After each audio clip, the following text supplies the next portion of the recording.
Okay. Awesome. All right. I'm gonna start now. Okay. Welcome to the first episode of My Favorite Blank. Today I'm with my friends Grace and Rachel, and we're gonna be talking about our favorite musical movies. So you guys introduce yourselves, introduce your favorite musical movie and why you love it so much. Okay. I'm Grace. My favorite musical movie is Mamma Mia, and I love it because I love romance movies, and I also love the vibe that it gives off, that it's set on an island and it's all out in the sun. And I actually like the second Mamma Mia movie better than the first, which is a shocker because usually the first is better, but I like the soundtrack. The second is better. Yeah, the second is better. I like the soundtrack better. I like the vibe of it better. The only thing missing is Meryl Streep, but I mean, you have to cry at some point, I guess. All right, Rachel. So my favorite musical is clearly her. No, well, mine's The Phantom of the Opera. And the musical just really suits me. And if you know me, it'll just make a lot of sense. It does. There's sort of this, just like the whole aesthetics for it just fits my character. And I think I live in those aesthetics. So that makes sense. Yeah, you really do. Yeah. So mine obviously is Rocky Horror. I botched the makeup. I tried. Good. Thank you. But my favorite is Rocky Horror Picture Show because it's just so quintessential 70s wacky fantasy, fuck it, we'll do anything kind of movie. And it's just, none of it makes sense. It's perfect.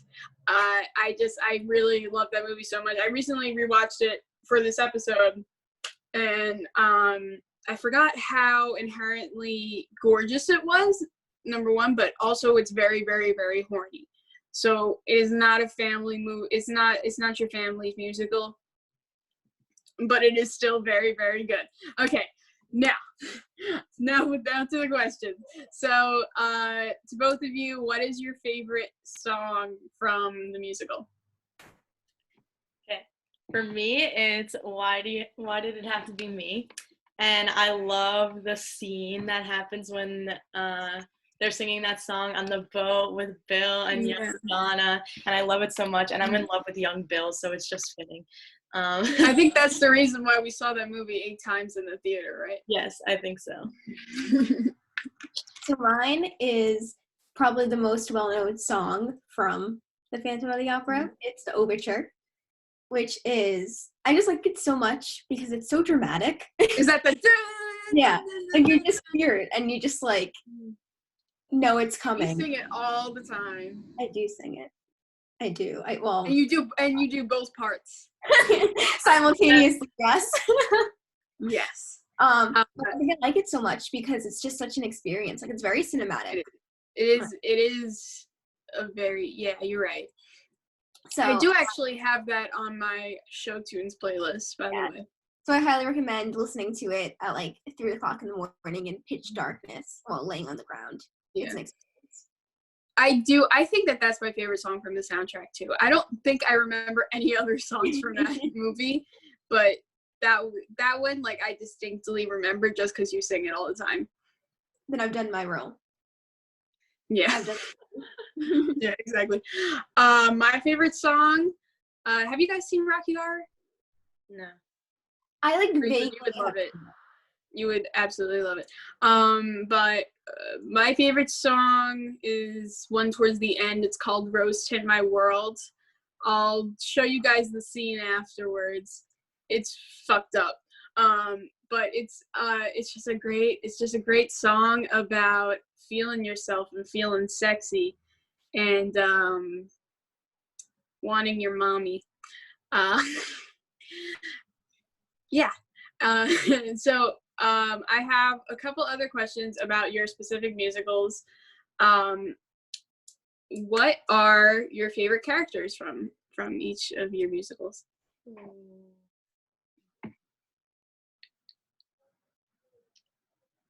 I think I have to go with young Bill for mine. Because I'm in love with him. Young Bill supremacy. Yes. He's great. I love him. He's The amazing. best. Men are pigs, all of us. Yes. Because I don't know if I ever looked at it like so. I don't know if I relate so much to the characters. I think I just relate more to like like we were saying before, like the aesthetics. And, The like, aesthetic.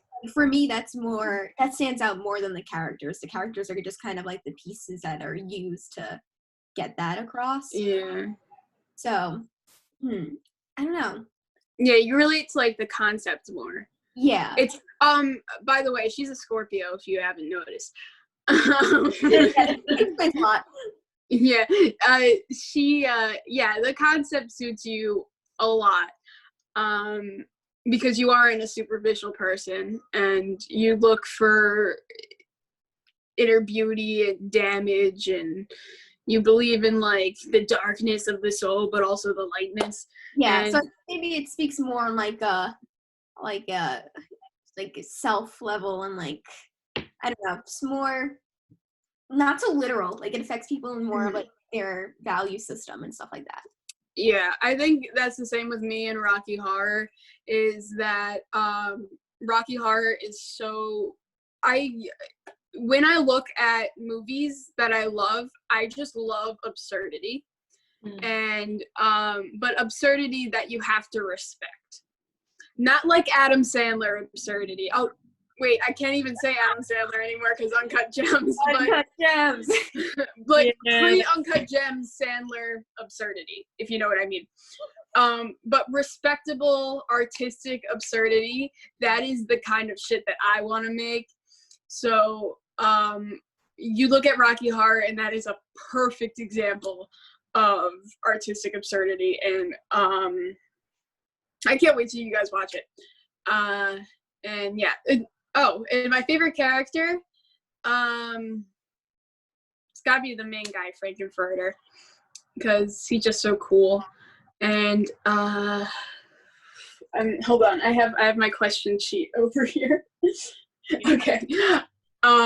So to each of you, oh wait, before I ask the question, I want to mention that me and Rachel have talked about a cover of the Phantom of the Opera theme by Hozier and Lana Del Rey. And Yes.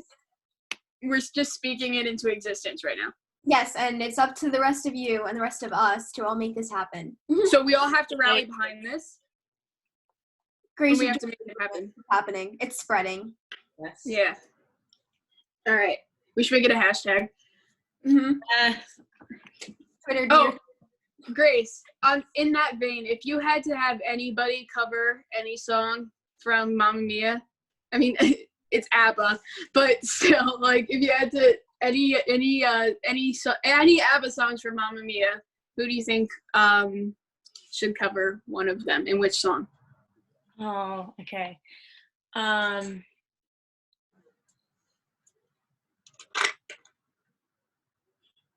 Okay, this is from the first one. Okay. Leanna Crawford, Honey Honey. I don't know who that. Okay, so she's like kind of new. She only has like 7 original songs, and she makes Christian music, but she's like up and coming, and she has like the perfect voice for that because it's kind of like soft, and I feel like she would rock that song. Nice. For me,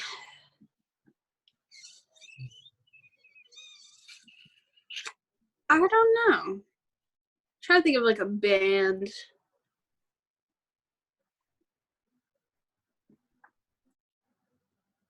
I think not Panic at the Disco now, but like Panic at the Disco 10 years ago. I see where you're going with this. Panic at the Disco 10 years ago would do a really good cover of Rose Tint My World, I think. Because Panic at the Disco, we're all in consensus now that Panic at the Disco is a piece of shit. And it's basically just Brendan Urie. He's kidding himself. Yeah, it's not the same. No, not at all. Not at all. But if I had to tell, if I could time travel back to like 2010, like when they made Vices and Virtues, and I was like, put this cover on the album, I would definitely, absolutely do that. Okay, so back to the questions. All right, so question 1 from Twitter user Delfina Martinez. What makes a musical good for you? What's the question? What makes a musical good for you? Oh, okay. For me, it's all about the soundtrack because I love musicals and I really don't care if you just like start dancing and singing at a random time in the movie because I love that. So like the soundtrack has to make the audience want to get up and dance and like sing along to it. Yeah, Mamma Mia 2. And I think the first one, because there's a scene in the first one, the dancing queen scene. Yes. That does that so good because that puts you in, like, you can't watch that while you're sad. Yeah. Like, if I next time I'm in a really bad mood, I just have to put that on because it captures such joy and femininity and it's so good. Yeah. Love it. And then what about you, Rachel? For me, I'd say the music too, but it's like the music and like the experience that you get from the music. Mm-hmm. So like the music has to take you on the journey along with like the story and all the other elements that are happening throughout the musical. See, I only remember 2 songs from Phantom. It's the it's the overture and the silently the senses. Yeah. And those 2, yeah, that's exactly what you said. They're in, it's an experience. For me, my mom's talking, I'm sorry. For me, it has to, because I was a musical skeptic for a long time. It has to, for me, it has to be self-aware, and it has to be funny, and it has to realize the ridiculousness of all of it, yet still thrive in it, which is why Rocky Horror is my favorite movie musical, and why my favorite actual musical is an off-Broadway production about singing and dancing aliens. Like, I'm not interested in like Cats or or any sort of dramatic shit. Where are you going? Where are you going? My sister needed to get in. Oh. Okay. Anyway, yeah. So as I was saying, there has to be an element of comedy, and it has to be self-aware. But yeah, because I can't think of like a dramatic musical that I saw and I was like, I'm into this. Although, yeah, I was pretty into the Phantom of the Opera. I haven't seen that on stage, but the movie I was pretty into. There are some moments that took me out of it, but like all the musical scenes were really, really, really good. I haven't seen the movie version either. I should watch it. Didn't you watch it with me and Rachel? I don't think it was Grace who was with us. Okay. The pettiness in your voice was insane, Rachel. Jeez. All right. Next question is Chicago movie or Chicago musical? I haven't seen either. I haven't seen it. Okay, every time I hear of it, I just think of that one scene. This is gonna sound so bad. The one scene in Victorious. Do you know which one I'm talking about? No. Oh, Chicago! Oh my Chicago! So I think that's like Trina Vega's rendition of Chicago. Yeah. Some culture that's our answer. That's all of our answers? Yeah. Yes. Okay. Thoughts on Tom Hooper's Les Mis, which is the Les Miserables movie. I never saw that it. 7-hour movie the other day because my friend's a history buff and she made me watch it. And it was like 7 hours and every line is a song. And I love musicals and I was still like, oh my God. It was good. Like, I don't even know what Les Mis is about. I know it's about the French Revolution, but like, what's the plot line? Something about there's bread, right? Yeah. That's all. I only watch a movie with bread. I know there's a bread, there's a prostitute, and they're singing. Oh, Anne Hathaway shaves her head. Yes. Yes. Yeah. Yes. There we go. It's like, I don't know, it's weird because the plot line is like all over the place and you don't really know what's going on. Like I fell season like this. Wait, get Linda in here. Can I ask her? Where's that Linda? Sorry, Linda, I can't see. I don't have my glasses on. Hi, Linda. Hi, Linda. Hi. I'm doing a thing for my YouTube channel, and Okay. it's about our favorite things, and this episode is about our favorite movie musicals. As you can see, I'm dressed as Frankenfurter from Rocky Horror. I would like to know what your favorite movie musical is and why. Movie musical. Yeah. My favorite is probably Hairspray. Why is it Hairspray? Cause the time period. I love the clothes. Okay. The clothes. Yeah, the clothes. The clothes are awesome. Yeah, the clothes and the sound of the music in that time period. And John Travolta as a mom. Yeah. I'll tell you pizza. Okay. Sorry, not pizza for you girls. It's okay. Yes, for Grace. Okay. Sorry. Bye. Bye. Wait, take them. That was actually a question I got. What is the greatest movie musical and why is it Hairspray? Hairspray's pretty good. I did love Hairspray as a kid. Yeah, I love Hairspray. That's I would revisit that. I remember there was a live version that they did a couple of years ago and you came over to my house to watch it. I remember that. I think Ariana Grande was in it. And Yeah. Jennifer Hudson. Yeah, Ariana Grande was one of the daughters, I think, because they did like the older version with the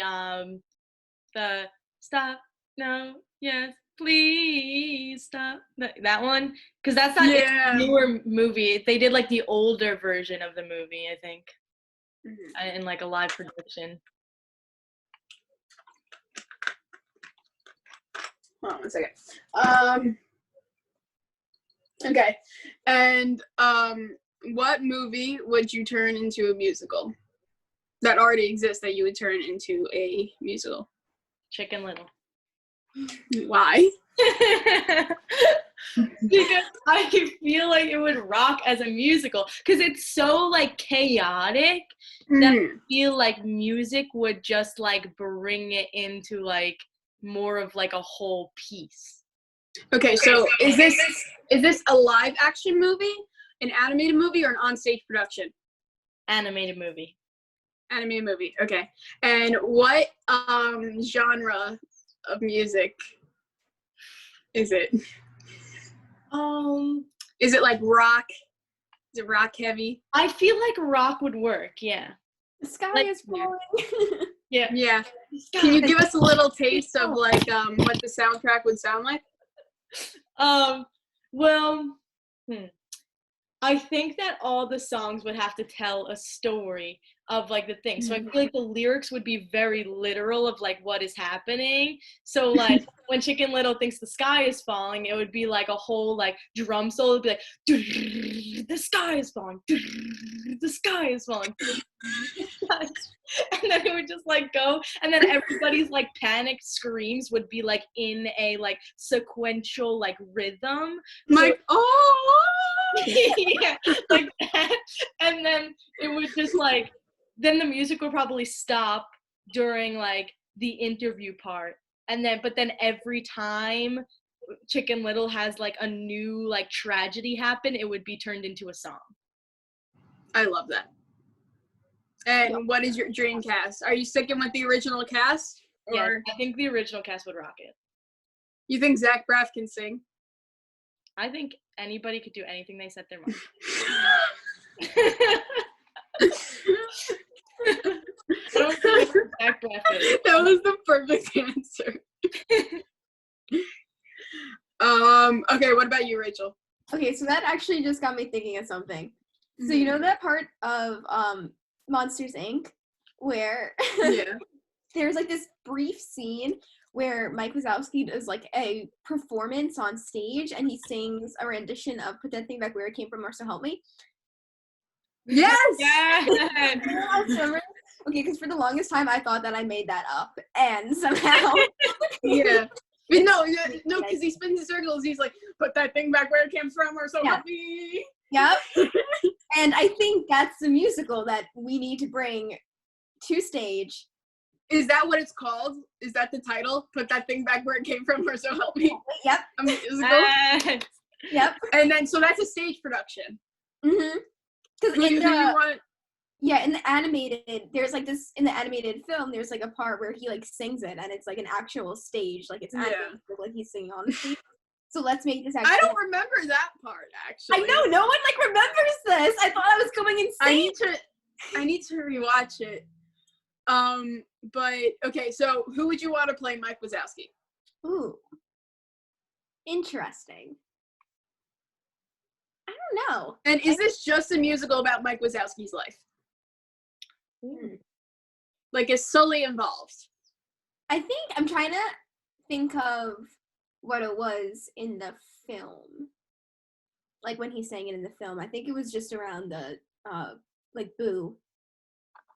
So yeah, I think he would be involved, but it's just more about I think we need to focus this on Mike Wazowski. Yeah. So this is a biographical musical before about like, Mike Wazowski. Like Monsters University. Like I want more of Wazowski's personal struggles in life.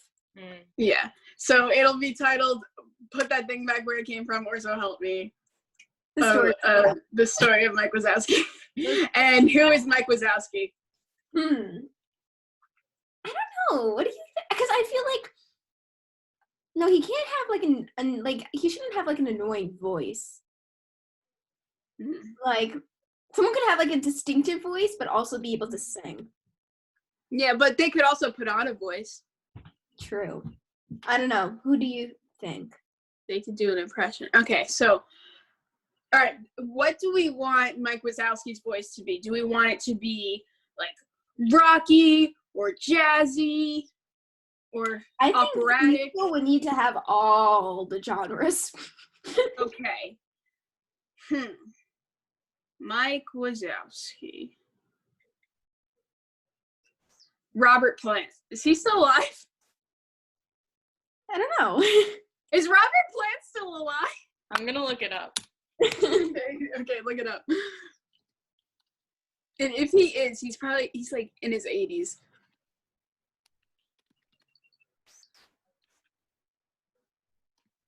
We're waiting. Yes, he's still alive. And He's still alive? He's 71. Okay. Oh, 71. Okay. All right. No. So we're gonna turn that Zeppelin voice into put that thing back where it came from, or so help me. Yes. Absolutely. Okay. What about Sully? I don't know if he would have too many singing parts. Let's keep this to more of the singing. We need someone tall. Yeah. Grace will use your Sully costume. Hosier is 6'5". Perfect. Let's just dress him up in the Sully costume. Yeah, and then he could have like a ballad in the middle of the show. Yeah. About his friendship, about his love of Mike Wazowski. Yes. Just like on the piano in the middle. Starring Robert Plant and Hosier, the story of Mike Wazowski. Can we write this, please? I love this. So much untapped potential. Okay. Animated. Seriously, we need people to rally behind this. Like, we need to make a Kickstarter. And okay, so we're talking about movie musicals. What are some other movie musicals we love? I have to bring up High School Musical. Yes. Because that shaped our generation. We were all born in 2000. The High School Musical was our god. you sat in front of the TV. I remember waiting for the second one to come out on TV, and there was like a little countdown and at the corner of the screen. Do you remember that? Mm-hmm. That was such a good day. Yeah, and when they started like 48 hours beforehand, so like you would see the clock and then get excited, and then you would be like, wait a second, this is still a long time away. Yeah, exactly. Mm-hmm. But in your guys' opinion, what is the best High School Musical movie? The For second me, one. it's the first one because of the nostalgia. Yeah, it's very like an encapsulation of 2006. It's like if you had to if you had to like describe 2006, it would just be like all those outfits in High School Musical and everything that's going on in High School Musical. For me, it's the second one. Because of the nostalgia, number one, and because of I Don't Dance. Yes. That is the best High School Musical song. I don't care. That is such a charged homoerotic duet. It is fucking glorious. And the choreography is awesome. I am very, very, very passionate about that scene. But what about you, Grace? I love the second one also. I love the summer, that it's set in the summer, and that their friends are live together on the golf course and everything. And I love the bet on it scene. Yes, bet on it. Oh my god. Bet on it. That is the most unnecessarily dramatic scene. Yes. In any musical. And I mean, I wouldn't want to say in any musical because musicals are supposed to be dramatic, but in terms of like movie musicals, that's just the epitome of overacting, and I love it so much. And I remember I had the soundtrack, the CD, and I would make my mom play it when we were driving, and I had to play that song over and over and over and over and over again because it would get me like so pumped up. Okay, so now I have a question. Yeah. Comparing two Zac Efron dramatic movie musical scenes, which one's more dramatic? Bet on It, High School Musical 2, or Rewrite the Stars from The Greatest Showman? Bet on It. I have not seen The Greatest Showman. I tried watching it. I did. At least watch that scene. I couldn't. But if we're talking about other Zac Efron musical movies, Hairspray. Yeah. I don't know why I just did but he has what's that song? It's like without love, Yeah. da, da, da, da, da, da, da, da, da, without love, da, da, da, da, da, da, da, da. I'll be yours forever, 'cause I never wanna be without love. Without love. Yeah, that's a great song. Yes, I love that. That one's I don't know if pretty we can dramatic bet too. on it. What? That one's pretty dramatic too. Yeah, but I don't think either of them. I haven't gotten through The Greatest Showman, but I don't think either of them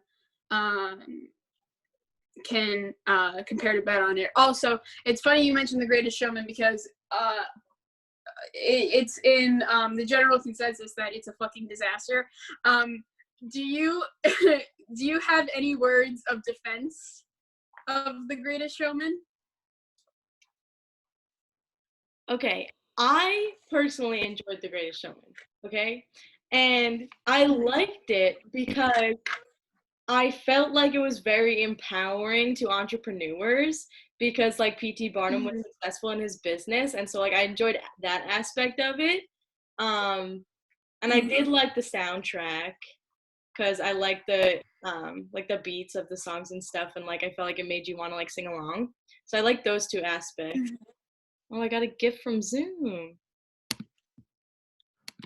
You got a gift right now? Yeah, it just popped up and said you got a gift from Zoom. I think it gave me unlimited minutes. Cool. I didn't read. That's awesome. Yay! I like those two pieces. Rachel, have you seen the? Wait, what'd you say? I like those two pieces of it, the soundtrack and like the success of P.T. Barnum. All right, Rachel, have you seen The Greatest Showman? I haven't sat down and seen it from beginning to end, but I've seen like bits and pieces every time that it's on. And so I really don't know like the overall story, but I know like the key moments. And yeah. I was like, all right. All right. I do have to watch the full thing in order to like make a full opinion, but from what I saw, it's all right. Yeah.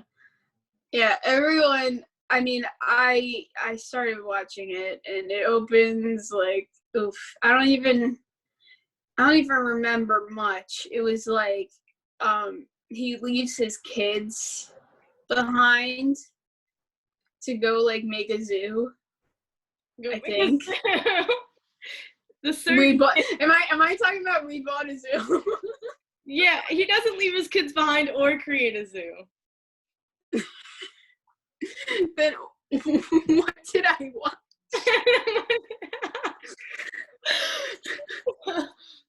I don't know. Oh wait, Hugh Jackman. Full circle. Hugh Jackman was also in Les Mis, right? Mm-hmm. Yes. Yeah. And he's a pretty good singer, but also Russell Crowe was in Les Mis, and I think he got like such backlash for his voice in that. Who else is in Les Mis? All right. Okay, Grace, you actually know the plot of Les Mis, so me and Rachel are just gonna, ad-lib off of each other and see if we can guess the plot. Okay, so I know it starts with Anne Hathaway shaving her head. Why does she shave her head? It's all about bread, right? Well, no, there's bread. like, okay, there's this guy who takes the bread, and then his name is some French name. They're all French names, but his is like they're all French names. And he has like a certain number, right? And he's like a number because he goes to jail for the bread or something like that. And then somehow, I don't know how he gets out of jail, but somehow he's just like finds this kid who I think is the kid of the prostitute. No, he finds the prostitute, and the prostitute's like, we gotta have this kid. And then wait, the prostitute is Anne Hathaway, right? Is she? Yeah. I think there's multiple prostitutes, and like the kid's working with like, like in this environment. Yeah. So the really really French name guy with the numbers takes the kid, and then there's a lot of cannons and fighting, and somehow the movie ends. Right? Play ends. That's basically perfect. Yeah. So from my recollection, just of like things that like I've heard, it starts with Anne Hathaway shaving her head. Everything is about bread. There's like 4 hours of the movie before Anne Hathaway shaves her head, and it's like the most. Wait, are you serious? Yeah, like I thought it started with that. Legit 7 hours. Like I wasn't joking. It's like the longest movie I've ever sat through. It's so long. Wait, you sat through for 7 whole hours? Like you didn't even take a break? I think we watched like half in one night and like the other half the next night, but it was like brutal. But it's like it's my friend, one of my friends like favorite. I couldn't even do The Irishman, and that's 3 hours. I would never be able to do this. It's so long. So long. Oh my god. All right, but yeah, so from my expertise, the movie starts with Anne Hathaway shaving her head. And then there's a love triangle because the only song I know from this show is One Day More. I know that there's a love triangle because there's a girl who goes like one more day all on my own, one more day with him not caring, and then everybody dies. Like, there's a war? Yeah, Did I nail it? you hit the nail on the head with that one. Awesome. Other things. Wait, so what did you think of it? Like, was it good? I mean, it wasn't the worst movie in the world. I just feel like it was unnecessarily long. And since, like, there was barely, because the Broadway production, there's no, like, words. It's all singing. So it's not, there's no, like, just regular dialogue. But in the movie version, there's some dialogue. But it was just confusing because since the majority of, like, the speaking was singing, it was hard to follow because then, like, you're trying to figure out the plot line and what's going on based on, like, them singing, and it was like sometimes you couldn't, like, understand what they were singing, so then you, like, had no idea what was going on. And then, like, also with songs, like, there's, like, the chorus repeats and stuff, so, like, they would just sing a whole song and then you had to figure out, like, what the heck is going on, and they would just, like, everything they said was, like, singing. It was, I don't know, it was kind of weird, but it wasn't the worst thing ever. The history aspect, like, it was accurate in, like, the history aspect, so that was kind of cool, but it was just, like, weird. Yeah. Okay, so I have one last question. So I know the three of us, we're not singers. I mean, I'm not a singer. I think Grace is probably the best singer out of all of us. Like, but, like, me and Rachel, like, don't even attempt.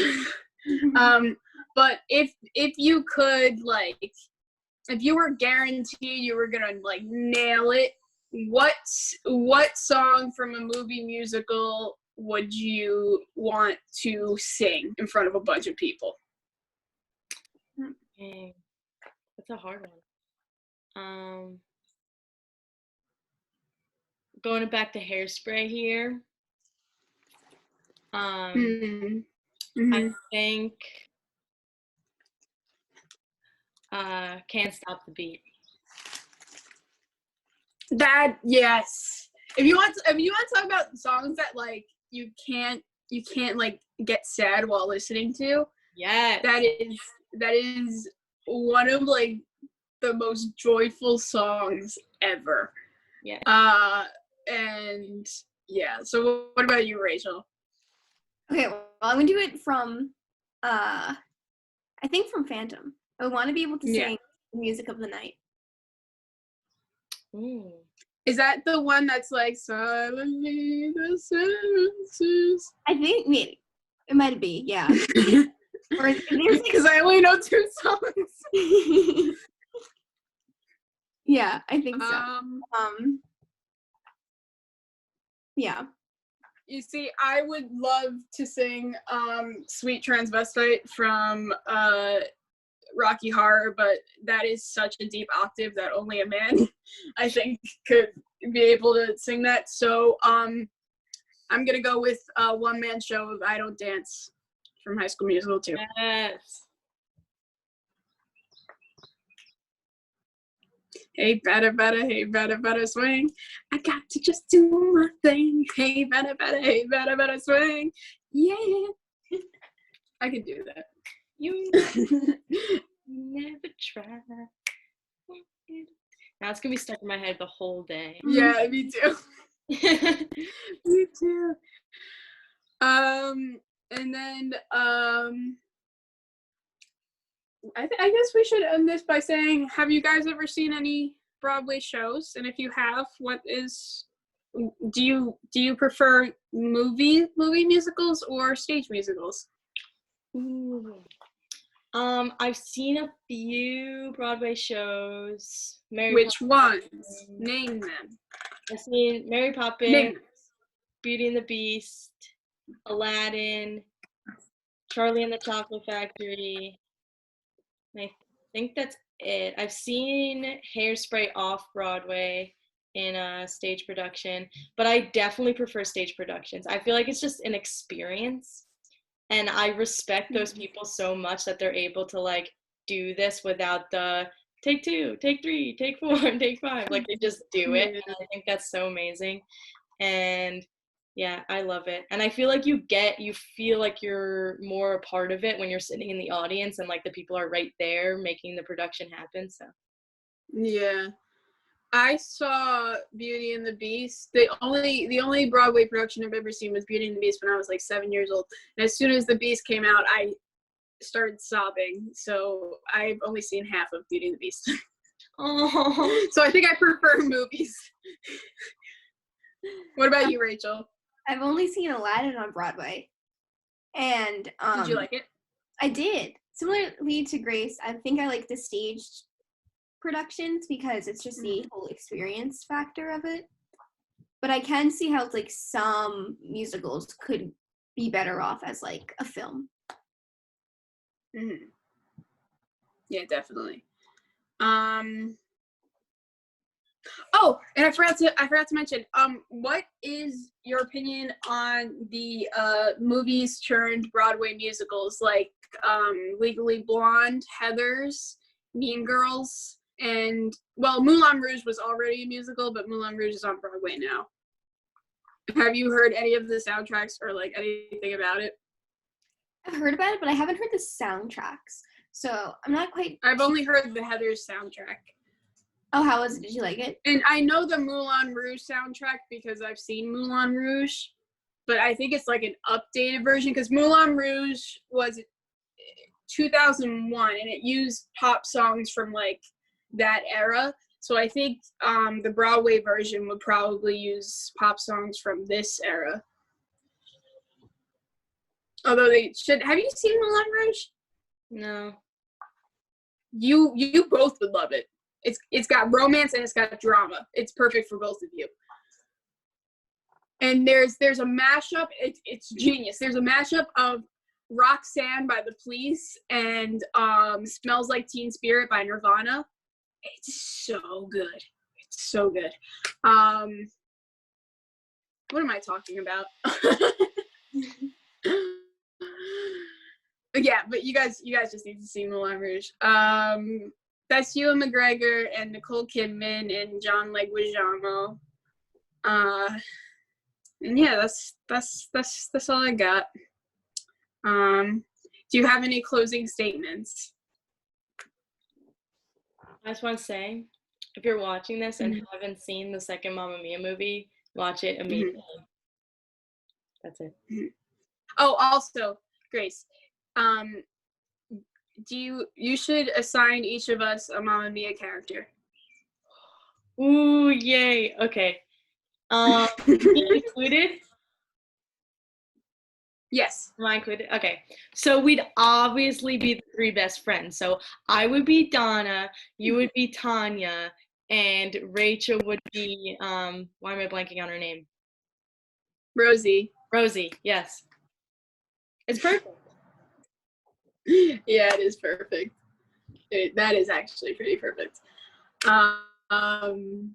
Rachel, can you assign Phantom characters for the three of us? I'm